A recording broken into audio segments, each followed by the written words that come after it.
Guys, I get it. I seriously do. I get it. I understand. Everybody is so polarized with their beliefs. And I'm never on Facebook, and I just got on today, and I never say anything, but I saw a lot of people on both sides just posting some crazy stuff. So, I just got into it, and I shouldn't have, or maybe I should have. I don't know, but it was a content gold mine. It was an absolute content gold mine. And I just, instead of typing everything out that's on my mind, I'm just gonna do it this way. All right, I'm gonna use what I have at hand and use the power of audio and voice, so you guys can't misinterpret anything I'm saying, or well, you still can, but you guys, both sides are absolutely hilarious. Okay, there's not going to be any communist demons flying out of Kamala Harris's ass. Trump isn't the Antichrist, probably. Okay, this isn't the worst thing to ever happen in America. Okay, in a lot of ways, I think that this election is maybe, hopefully, what we needed, and maybe the silver lining to wake some people up, some people that have just been by the wayside, that haven't really cared, that haven't even voted ever in their lives. But hopefully it gets some people interested and gets some people caring about our government again, and caring about the powers that we have as the people. But the thing is oftentimes the most radical, the most polarized, the most out there opinions and out there views and out there voices aren't the ones that are heard. The more rational, sensible, logic and truth seeking voices are the ones that are often the quietest. Simply all I've done today is go around to people on both sides that are posting these things that probably someone is sitting down in their basement like me, but they're making these fake memes and putting together fake infographics and twisting things and just to push their narrative. Completely false. And all I've done to people on both sides is just ask for proof. Just give me a source. And guys, this shouldn't be a bad thing. You should want a source on this. All right, if you're going to put yourselves out there and argue something, and you want people to take you seriously, you want people to listen to you, have a source. Have something that backs up your claim. I mean, otherwise you're just pissing in the wind. You're just sitting in an echo chamber, and the only people that are getting anything out of it are the people that share that same belief, and they're just going to sit there and cheer you on. Whether it's for Camp Trump, Camp Biden, Camp Bernie Sanders, Camp Bruce 2024, I don't give a shit. You're just going to hear what you want to hear. And that's not the way to any real progress. And it's sad. So I just asked for proof, and 9 times out of 10, it got, my questioning got deleted. Even on a post that was saying question, I ask one simple question. And I get no answer. Give me a source. Back up your claims on both sides. Because it's not just Trump, and it's not just Biden, and not just their camps.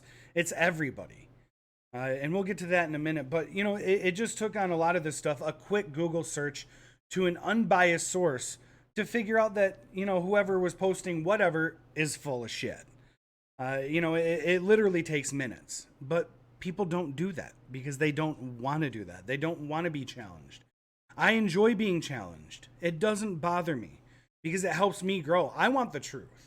Whatever the truth may be, I want to get to the bottom of it without bias, without preconceived notions, and ultimately, even having that as my goal, I still suffer from preconceived notions, and I still suffer from bias, and I still suffer from cognitive dissonance, which is what a lot of people are suffering from, is cognitive dissonance. It's literally, despite being shown proof and evidence that's counter to your belief, you still choose to believe it. And I still do that.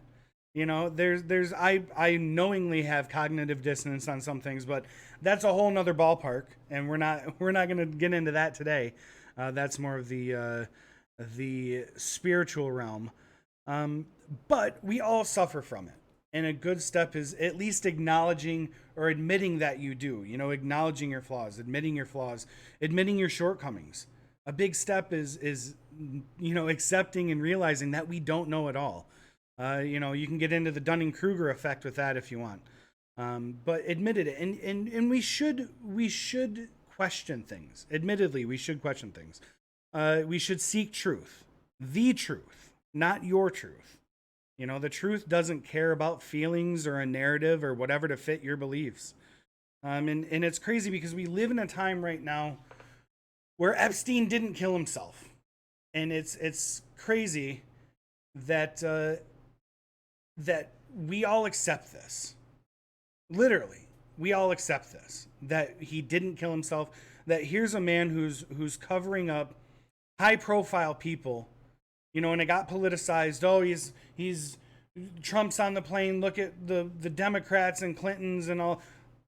If you ask me, they're all fucked up. You know, any association with them, and there's a lot of people. But we live in this time where we know that. But where are the riots? Where we should want these pedophiles out in the open, but there were no riots. There were no you know, anything crazy like that. But we just accept it. We just accept it because I think ultimately a lot of this comes down to we have it good, but we're kind of depressed as a nation. I know that may sound kind of weird, but we're depressed. We're depressed, and we're comfortable in our depression. You know, I've suffered from having low times and not having that motivation and finding yourself in a rut. You know, a lot of people do, but I think as a nation we're depressed and we're comfortable in it. And I hope that this is the wake-up call to get us out of that depression and get us out of that slump and get us motivated again and want better. Want better. And I'm not saying want better for Trump, because I know a lot of these things I'm saying, you know, both sides are echoing. But the better I'm talking about, it isn't Trump. It isn't Biden. And it isn't Sanders. You know, getting into this, you know, when you're in a depression, you resist change. You don't want change. You're comfortable. You know, and even in terms of being afraid of success. I never understood that. It wasn't until much later in life that I understood the phrase being afraid of success. It never made any sense to me. And the reason why people are afraid of success is because it's unknown. You know, we get comfortable in the here and now and kind of just accept what we have and accept what is given to us. And we need to want for more, and we need to want for better. And the more and better isn't just for me or you, it's for everybody. And like I said, that more and better, it isn't any of the candidates that we had this year. And that's really kind of what prompted this whole thing, is just because it's so fucking baffling to me that we live in this time where this is even acceptable. It's absolutely insane. I mean, you know, we can get into it, but no candidate was the answer. No candidate was the answer. And we'll kind of go through, and I'm going to try and enlighten all three sides here, just to kind of show you that I'm not being biased about it. But let's take a look.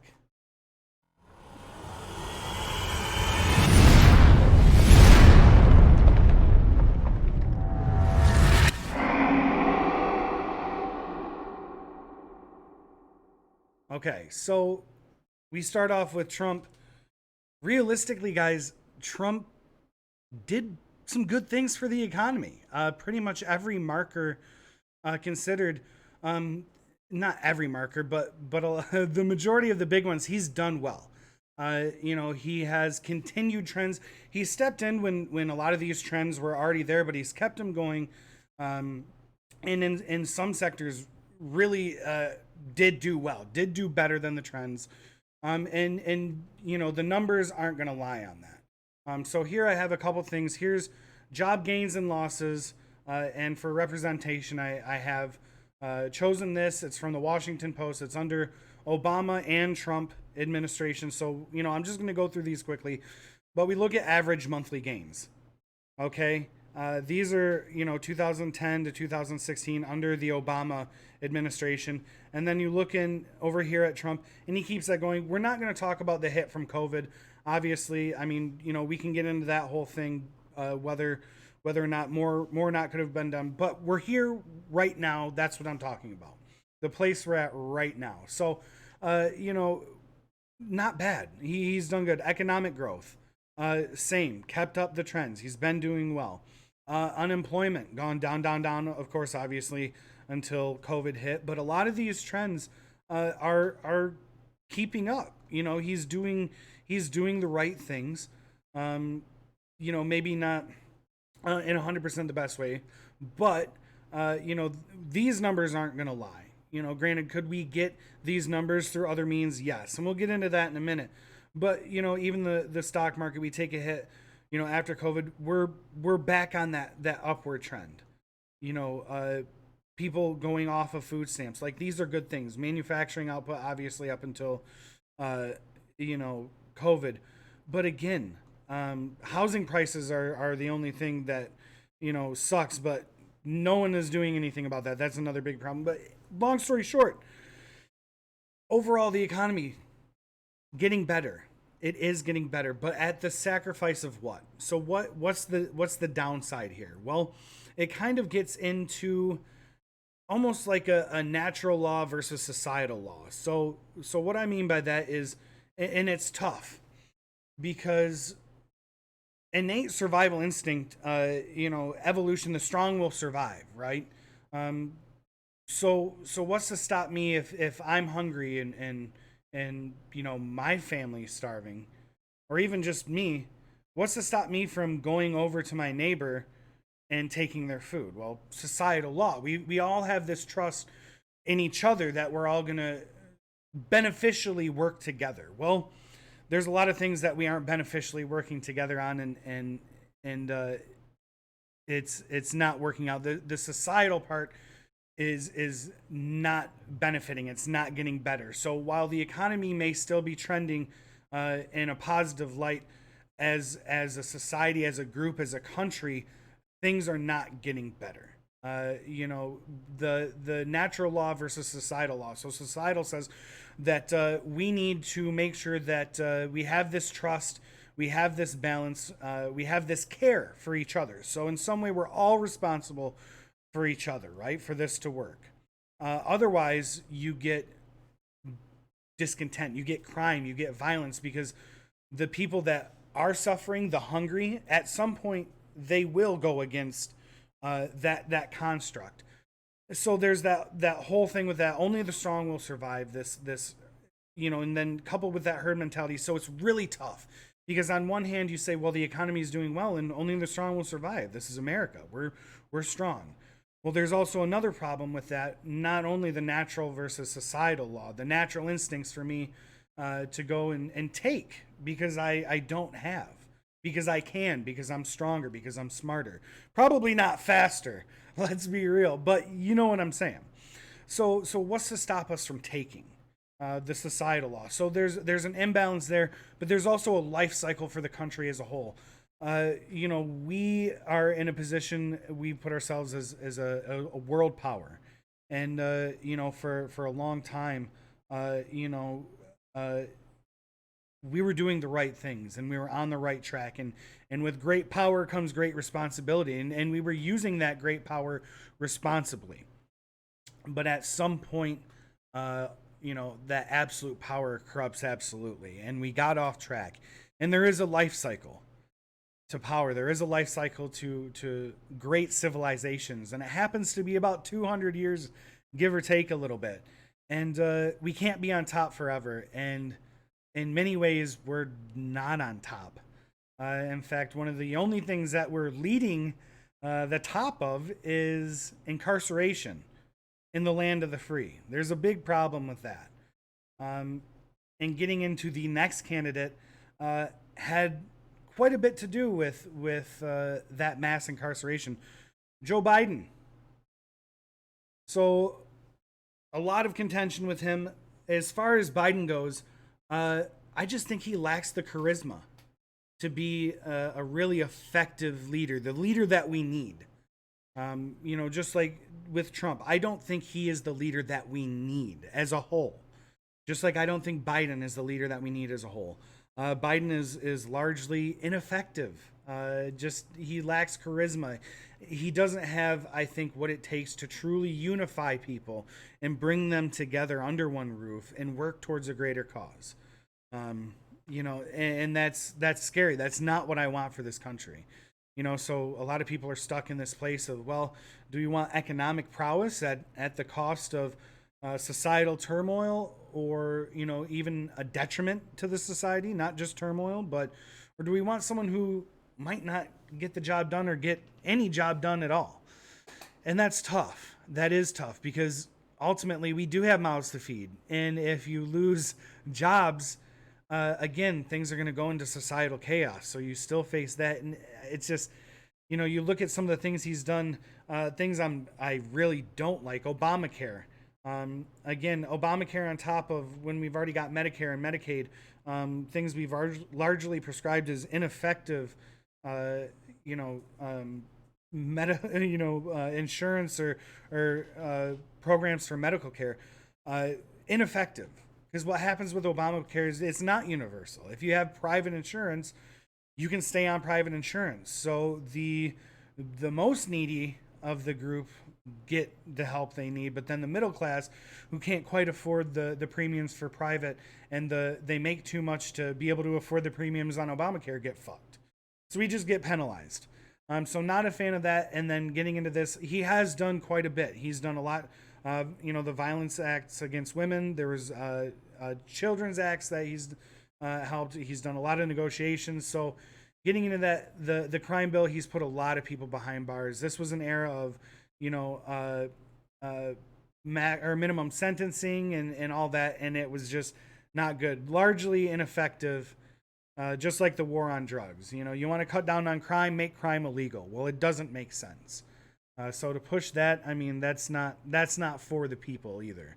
That was more of a political ploy on my part. But again, not the leader we need. I think he's going to be another Bush Jr. If elected president. Bush Jr. did the Patriot Act, which largely gutted us of rights to privacy that we should have innately, but we handed it over under the name of stopping terrorism. And then you see things like the NSA where, they're wiretapping our phones. Someone lets people know, hey, you're being listened to, and now they can't live in this country anymore without being incarcerated. There's updates to that. But Biden, not the answer. Bernie, not the answer. Not right now. He's too radical. These things need to come with time. And Bernie, while I did agree with a lot of his sentiment, there was things I didn't agree with. Going to good old Northwood University, free market capitalism is in my veins, which, there's things to be said about that. We're not going to get too much into that, but Bernie just was not the answer. He would have been ineffective because it's too radical right now. And again, we don't want that. We don't want to see this huge increase in tax and all these huge wheels in motion, and then there's just going to be so many wrenches in it, it breaks all the gears, and we're fucked. So again, Sanders, not the person we needed. But to again say, because a lot of the generation above us, it's hard because I see a lot of people my age and younger just bashing the generation above, the baby boomer generation. You guys have to remember when a lot of people in this age group hear socialism, they immediately equate it with communism. The Red Scare was real. Communism, there was a lot of validity to it, but a lot of it was propaganda. Okay, and that's just it. We already are a socialistic democracy in a lot of ways. Social security is a socialistic construct, but people don't hear that. You can talk to somebody who's on welfare, on social security, or on disability, which are all socialistic constructs, and they'll be like, fuck socialism. It's like, dude, without that, you wouldn't be eating right now. So there's a lot to be said, and you look at this, and getting back to being on top, I don't see in quality of life rankings, I don't see the US on number 1, 2, 3. Let's scroll down. Number 4, number 5, number 6, number 7, number 8, number 9. It's got to be the top 10, right? Not even in the top 10. And we look at these countries that are. Canada is kind of a complex system, a modern monarchy, but they've also got the crown in their executive branch, their legislative branch. I mean, I don't really know the ins and outs of all these, but you know, you get into these, they've got socialistic constructs. Same here, largely in top 1, 2, 3. Oh, number 4. Like, it's not so fucking scary, guys, and I get it. You know, I didn't grow up having to do drills because of the scare of nuclear war. I didn't grow up in an era where we went to fight fascism and saw the close constructs to communism, and then you link that with socialism. I mean, you can stretch it as far as you want to go. So I understand. I get it, guys. Trumpers, Bidens, Sandersers. I get it, guys. I get it. But ultimately, what it comes down to is we're at a point now where we have to be with each other. All right? Joe Biden's not my neighbor. Donald Trump isn't my neighbor. Bernie Sanders isn't my neighbor. You guys are my neighbors. You are the people that I've grown up with, the people that I've learned life lessons with. A lot of people that have made me a better person. I fucking love you guys, and that's what it comes down to ultimately. And I'm not trying to be cheesy, and I'm not trying to get into this kumbaya around a campfire bullshit, but truly, we need to love each other and we need to trust each other. And they're going to go hand in hand. They have to go hand in hand. And we need to love each other. And love isn't just accepting everything, all right? If I've got a brother and he's hurting himself or hurting people, just because I love him, it doesn't mean I'm just going to accept, well, I love him, so I'm just going to let him keep doing. No. And in fact, oftentimes, loving someone means having hard conversations, having really hard conversations with somebody. And it's hard to do sometimes. It's really hard to do. But ultimately, you put love in front of everything else. If you have that person that you don't agree with, who may be a Trumper, or maybe a Bidener, or maybe a Sanders supporter, whoever, if you put love first and foremost in front of all else, and then carry on that conversation, which I hope that all of us will do our due diligence on and seek the truth on, and not just come in with these preconceived notions. Do yourself a favor. Do the next generation a favor. If not for yourself, then for our children. We need to put in the work now to make this a better place. And Trump isn't going to do it for us. Biden isn't going to do it for us. And Sanders isn't going to do it for us. We need to do it for us.